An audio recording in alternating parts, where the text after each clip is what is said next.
इस कार्यक्रम के पुण्यार्जक हैं श्री सुरेंद्र कुमार जैन, स्नेहलता जैन, सचिन जैन, मधुलिका जैन, प्रणव जैन पलवल, श्री विनोद कुमार जैन, मंजू जैन, अजय ऋतु जैन गुरुग्राम, श्री संजय जैन, निधि जैन, आयुष, अस्मिता, बनारसी दास स्टेट दिल्ली, श्री सुभाष नीलकमल जैन, सिद्धांत अक्षरा सिंघई, हर्ष सुनैना जैन, खनक अरुण्या सिंघई एवं समस्त जताराजी परिवार जबलपुर मध्य प्रदेश, राकेश जैन, मुकेश जैन, राजीव जैन, निहित, राहुल, अंबुज, अंकुर, शुभम, गौरी, प्रियांक, अरहान, आयांश, नक्श जैन, कृष्णानगर दिल्ली। शांति धारा के लिए संपर्क करें 9784857991। किसी भी राशि के लिए कोई आग्रह नहीं है। अति प्राचीन मनोरथपूर्ण मुनि सुव्रतनाथ अधीक्षक क्षेत्र हस्तेड़ा जयपुर से 65 किलोमीटर की दूरी पर सीकर रोड पर स्थित है। यहाँ 880 वर्ष प्राचीन विक्रम संवत 1209 1008 श्री मुनि सुव्रतनाथ भगवान की भव्य प्रतिमा विराजमान है। यह अधीक्षक क्षेत्र प्रवासी समाज द्वारा संचालित है। श्री सागर सविता जैन, ऋषभ विहार दिल्ली, श्री सिद्धांत जैन, प्रेम शांति अपार्टमेंट, सिविल लाइन दिल्ली। तीन भुवन में सार बीते राग विज्ञानता,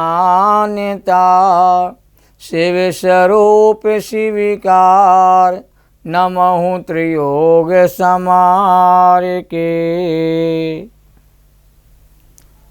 त्रिकालवर्ती पंचपरमेष्ठी भगवंतों को नमन और वंदन।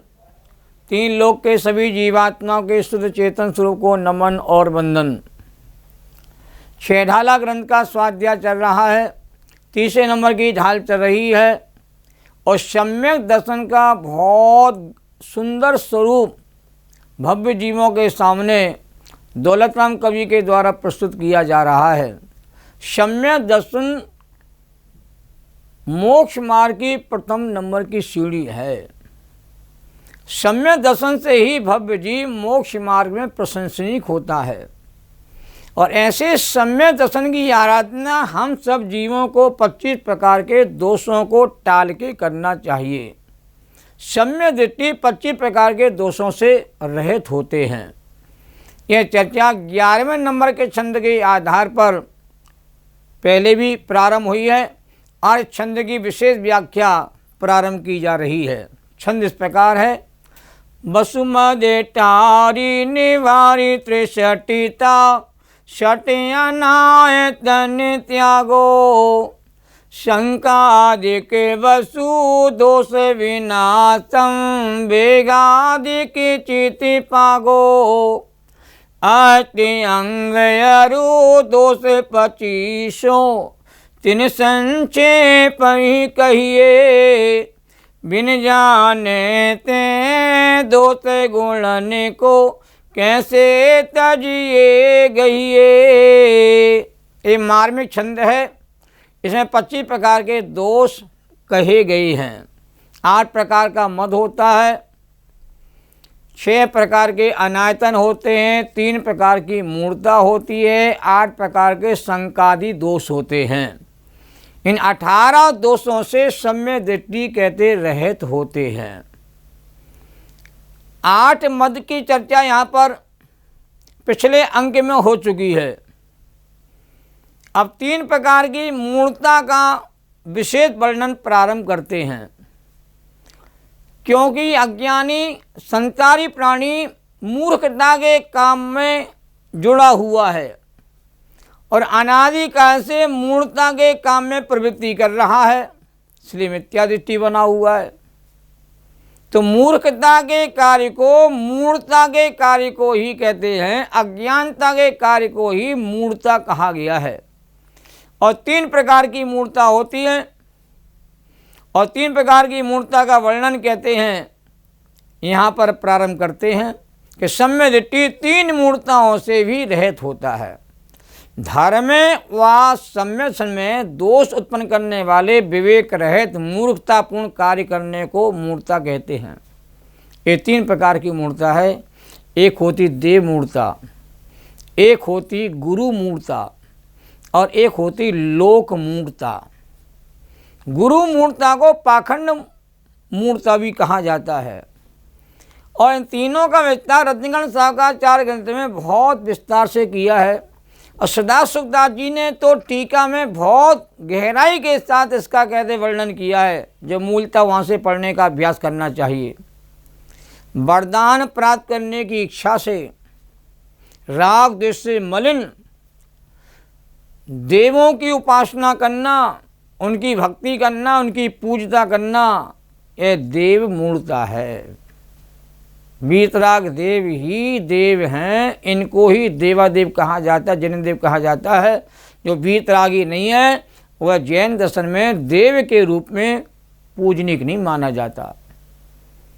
रागी द्वेषी आरंभ परिग्रह और हिंसा आदि से सहित और संसार भ्रमण के कार्यों में संलग्न ऐसे कुगुरुओं की सेवा, उनकी उपासना, उनकी भक्ति करना एक गुरु मूर्ता है। इसको पाखंड मूर्ता भी कहा जाता है। गुरु के बिना जीवन शुरू नहीं होता, बस सही है, पर सम्य दृष्टि गुरु के बिना जीवन शुरू नहीं होता, ये बात सच्ची है। हर किसी को गुरु मान के उनकी पूजा करना एक गुरु मूर्ता कही गई है। तो गुरु सुगुरु के भेद को हमें समझने की आवश्यकता है। वीतरागी देव और संसारी देवों में अंतर करना हमें आना चाहिए। सुदेव और कुदेव का भेद जिसे करना नहीं आया है वो भेद ज्ञानी हो ही नहीं सकता है। और धर्म समझ करके कोई नदी में, समुद्र में स्नान करने को धर्म मानता है, कोई बालू पत्थरों का ढेर लगा करके उसमें धर्म की कल्पना करता है, कोई पर्वत से नीचे गिरने में धर्म मानता है, कोई अग्नि आदि में जल करके मरना धर्म मानता है, कोई पीपल वनस्पति आदि की पूजा करके उसमें धर्म मानता है, कोई तराजू तिजोरी आदि को पूजना मानता है, कोई देहली को कहते मस्तक पर लगा करके पूजनी मानता है।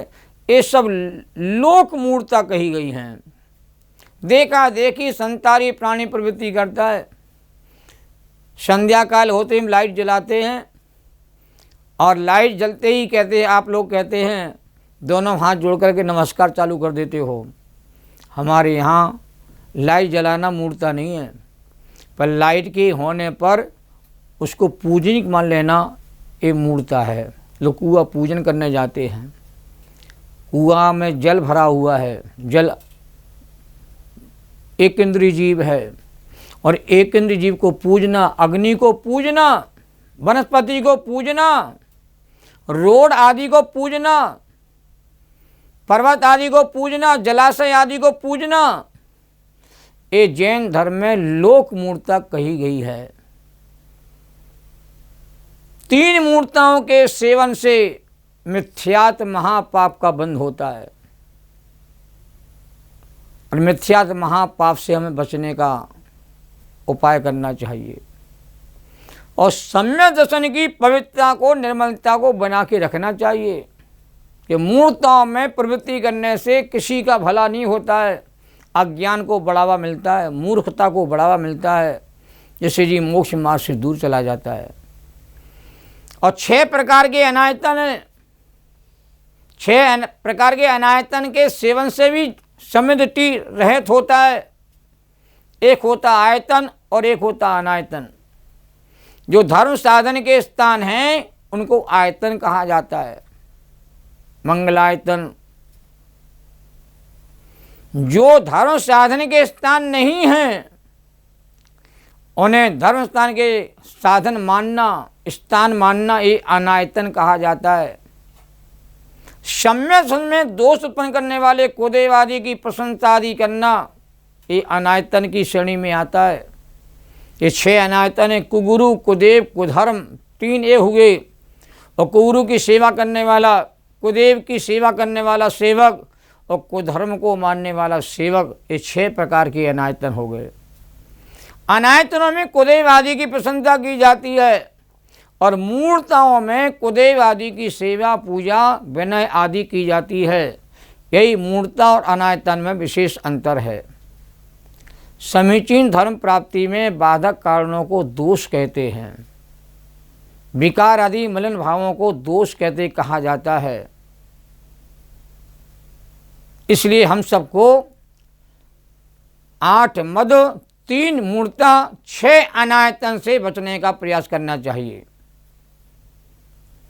कि वसुमद टारी निवारी त्रिसठता सट अनायतन त्यागो। ये चर्चा हमारी यहाँ पर हुई है। अब आगे की चर्चा प्रारंभ होती है। शंकाधिक बस दोष विना संवेगाधिक चित पागो। इस पंक्ति का वर्णन अब प्रारंभ करते हैं कि शंका आदि 8 प्रकार के दोषों का भी कहते हैं परित्याग सम्यक दृष्टि के होता है। तो आज आगे के जो छंद के जो अंश हैं उसके आधार पर हमारी चर्चा प्रारंभ होने वाली है। शंका, जिन धर्म में शंका करना, भगवान की वाणी में शंका करना, वीतराग देव के मार्ग में शंका करना, ये शंका नाम का दोष है। ये दोष से हमें बढ़ना चाहिए। कांक्षा, संतान के विषय भोगों की यदि हम आकांक्षा करते हैं तो ये भी कहते हैं दोष कहा गया। इसलिए शंका अधिक बस दोष बिना संवेगाधिक चित पागो। और अष्टांगर दोष 25 3 संक्षेप में कहिए। और बिन जाने ते दोष गुणन को कैसे तजिए गई। ये मार्मिक पंक्तियाँ हैं। इन पंक्तियों के भाव को समझना चाहिए। तो शंका दिया 2। पहले नंबर शंका, जिन मार्ग में शंका करना, वीतराग मार्ग में शंका करना, ये पहला दोष है। संता सही भोगों की आकांक्षा करना, ये कांक्षा नाम का दोष है। और कहते हैं मुनिराज आदि के मलिन शरीर को देख कर उनके प्रति गिलानी का भाव करना, ये तीसरे नंबर का दोष है। विचिकित्सा नाम का दोष है। और मूर्ता के काम करना, मूढ़ दृष्टि नाम का दोष है। और धर्मात्मा जीवों के दोषों को उजागर करना, ये अनुगूहन नाम का दोष है। जो धर्म मार्ग से च्युत हो गया है कर्म के योग में, ऐसे जीव को और धर्म के मार्ग से दूर कर देना, ये अशितिकरण नाम का कहते दोष है। और धर्मात्मा जीवों के प्रति वात्सल का भाव नहीं होना, ये अवस्थल नाम का दोष है। और धर्म की प्रभावना नहीं करना, ये अप्रभावना नाम का दोष है। तो जिन्हें भगवान के द्वारा कहे गए वचनों में संदेह करना ही शंका है। और धर्म को धारण करके संतान के सुखों की वांछा करना ये कांक्षा है। और मुनियों के शरीर आदि को देखे गिलानी के भाव करना विचिकित्सा है। और सच्चे झूठे तत्वों की पहचान नहीं करके मूर्ताओं के काम में फंसे रहना, ये मूढ़ दृष्टि नाम का दोष है। अपने गुणों को दूसरों के अवगुणों को प्रकट करना अनुगूहन नाम का दोष है। और काम विकार आदि के कारण धर्म से भ्रष्ट होते हुए जीवों को धर्म में स्थिर नहीं करना अशितिकरण नाम का दोष है। और साधर्मी जीवों के प्रति निस्वार्थ निष्कपट प्रेम नहीं करना, ये अवस्थल नाम का दोष है। और जिन धर्म और अपने आत्मा की रत्नता रूपी परिणाम से प्रभावना नहीं करना, ये अप्रभावना नाम का दोष। ये 8 प्रकार के दोष हैं। इन दोषों से सम्यक दृष्टि कहते रहित होता है। और संवेगाधिक चित्त पागो, सम्यक दृष्टि संवेग आदि गुणों में अपने चित्त को लगाए रखता है। इस सम्यक दृष्टि के विशेष 4 गुण हैं जो सम्यक दृष्टि में विशेष रूप से पाए जाते हैं। पहला है क्रोधादि कसायों के उपशम होने को प्रशम कहते हैं। संसार शरीर भोगों से भयभीत और विरक्त होने का नाम संवेग कहलाता है। धर्म और धर्म के फल में प्रीति का होना, ये भी संवेग भाव कहा जाता है। और दुखी जनों को देख करके उनके दुखों को दूर करने की भावना और उनके दुख को दूर करने में निमित्त होना, उनकी सहायता करना, सहयोग करना, ये अनुकंपा नाम का विशेष गुण सम्यक दृष्टि को होता है। और आस्तिक के चौथा गुण है कि जिन्हें भगवान के द्वारा कथित विश्ववस्था पर यकीन करना, कि रत्नत्रय धर्म की आराधना में संलग्न बने रहना और धर्म से च्युत नहीं होना, ये आस्तिक नाम का गुण है। और बिन जाने ते दोष गुणन को कैसे तजिए गई, इस पंक्ति के भाव को भी हमें सही ढंग से समझना जरूरी है। किसी वस्तु या व्यक्ति के दोष गुणों को जानना बहुत जरूरी है। हर व्यक्ति में गुण भी होते हैं, हर व्यक्ति में दोष भी होते हैं। संसारी प्राणी दोष गुणों से सहित होता है। तो वह जो ज्ञानी पुरुष होता है वो दोषों को दूर करना चाहता है, दोषों को दूर करता है और गुणों को ग्रहण करने का उपाय करता है। हमें स्वस्थ भाव से समालोचना करना चाहिए, सही नापतोल करके निर्णय करना चाहिए। हम गुणी जनों के गुणों को देख करके प्रमोद के भाव को प्राप्त करें और किसी के दोषों को देख करके उन दोषों को जान करके मेरे भीतर ऐसे दोष तो नहीं हैं, ऐसा जान के दोषों का हमें परिमार्जन करना चाहिए। वर्तमान जीवन में इस पंक्ति के भाव को गहराई से समझने की आवश्यकता है। देखने की दो दृष्टि होती हैं, एक दोष को देखने वाली दृष्टि और एक गुणों को देखने वाली दृष्टि। गुणग्राही दृष्टि भी होती है और दोषों को ग्रहण करने वाली दृष्टि भी लोगों की होती है। तो गुणवानों के गुणों को देखकर गुणों को ग्रहण करने का भाव और किसी के दोष को देख करके उन दोषों से मुक्त होने की भावना अंदर में करना। क्यों कहा गुणीजनों को देखते में मेरे प्रेम उमड़ आवे। तो गुणग्राही दृष्टि जीवन के लिए मंगलकारी होती है और दोषग्राही दृष्टि से व्यक्ति के दोष मिटते नहीं हैं, बढ़ते जाते हैं। अपने दोष देख करके उन्हें दूर करना और दूसरों के गुणों को देख के उन्हें अपनाने का प्रयास करना।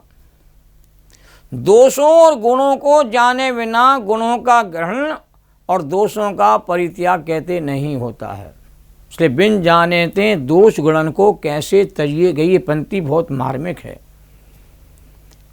और अंत में सम्मिश्रण के 25 दोषों को जान करके उन दोषों को छोड़ना है और 8 अंगों को हमें कहते हैं ग्रहण करना है, जिसकी चर्चा अगले क्षण में विशेष रूप से आने वाली है। एक बार फिर से 8 मद, 3 मूर्ता, 6 अनायतन और 8 संकाय दोष, इस सम्मिश्रण के 25 दोष कहने में आते हैं। पर सम्यक दृष्टि इन 25 देशों से पूर्णता रहित होता है, तभी उसका सम्यक दर्शन निर्मलता से कहते हैं कायम रहता है। सम्मिश्रण प्राप्त करना और सम्मिश्रण को कायम रखना, ये दोनों महत्वपूर्ण चीज़ें हैं। पहले तो सम्मिश्रण प्राप्त हो जाए, ये जीवन की सबसे बड़ी उपलब्धि कहलाती है। सम्मित्व के कारण से जी मोक्ष मार्गी कहलाता है, अंतरात्मा कहलाता है, निकट भव्यात्मा कहलाता है, उसका अल्प संसार रह जाता है, शीघ्र जी मोक्ष की प्राप्ति करने वाला महान भव्यात्मा हो जाता है। और श्रीमद् आचार्य ने कहा है, कोई सम्यक दृष्टि जीव संसार में रहना चाहे तो वह संसार में रह नहीं सकता है, क्योंकि सम्यक दर्शन के कारण से उसका संसार कहते हैं चुल्लू और पानी के समान रह जाता, अल्प संसार रह जाता है। और ऐसा जीव शीघ्र ही कहते मोक्ष मार्ग पर आरूढ़ होकर के और अधिक से अधिक कहते 15 भाव के भीतर कहते हैं और मोक्ष की प्राप्ति कर लेता। ऐसा श्रीमद् जी का मंतव्य है, सभी आचार्यों का ऐसा मंतव्य नहीं है। सम्यक दृष्टि को इससे ज़्यादा भाव भी धारण करना हो सकते हैं। हमारे भावलिंगी मुराज होते हैं, उनके भी अधिकतम 32 भाव कहे कि संसार में से ज़्यादा भाव उनके नहीं होते हैं।